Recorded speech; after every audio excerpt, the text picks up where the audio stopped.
Good day ka-farm boy! Sa video na to, ituturo ko sa inyo kung paano namin ginagawa yung OHN or yung Oriental Herb Nutrient. Luya, bawang, sibuyas, sili at oregano yung gamit namin dito. Tigi 1 kilo ang mga sangkap na nabanggit. Mas magandang durugin to o i-chop para mas madaling ma-breakdown yung mga fiber na mga herbs na gagamitin natin. Kami ay gumamit na lang ng vegetable chopper. Tignan nyo na lang yung yellow basket dito sa baba para kung gusto nyong gamitin o gusto nyong bumili, pwede na kayong umorder. Tapos nyong i-chop, ilagay nyo ito sa container na malaki, yung kakasya yung mga herbs natin. Siguraduhin nyo lang ka-farm boy na meron takip yung lalagyan ng pagfe-fermentan natin ng mga herb. Pagkatapos nyo itong i-chop at mailagay sa lalagyan naman natin ito ng beer. Sa mixture na ito ay naglagay ako ng 2.5 liters na beer. Ang gamit ko dyan ay Red Horse. Pagkatapos yung ilagay yung beer ay haluin nyo ng maayos at takpan ng 12 hours.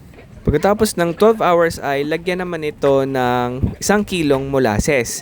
O kung walang molasses sa inyong mga ka-farm boy ay 1 kilong brown sugar.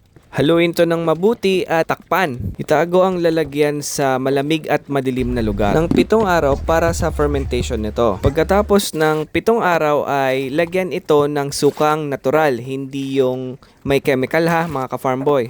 Dapat yung natural lang. Pwede rin naman kayong gumamit ng gin. Mas mahal nga lang ito ng konti. Ang dami ng ilalagay nyong suka o gin ay 3 times nang nilagay ninyong beer. So dito sa ginawa ko ay 2.5 liters na beer, bale 7.5 liters ang ilalagay kong suka. Pagkatapos nyo lagyan ng suka ay itago ulit ito sa madilim at malamig na lugar. Pagkatapos ng 7 araw ay pwede na itong i-harvest. Ilagay nyo yung na-harvest ninyong OHN sa isang malinis na lalagyan. At kapag maganda ang taguan ninyo o ang lalagyan ninyo, maaari itong tumagal ng hanggang sa 1 taon. Ang amoy pala ng OHN mga ka-farm boy ay parang sausawan, mabango. Kaya nga lang medyo masakit sa ilong dahil sa sili. Yung pinagpigaan ng OHN natin mga ka-farm boy ay magandang ipakain sa ating mga layers. Ito naman ang paraan ng paggamit ng OHN.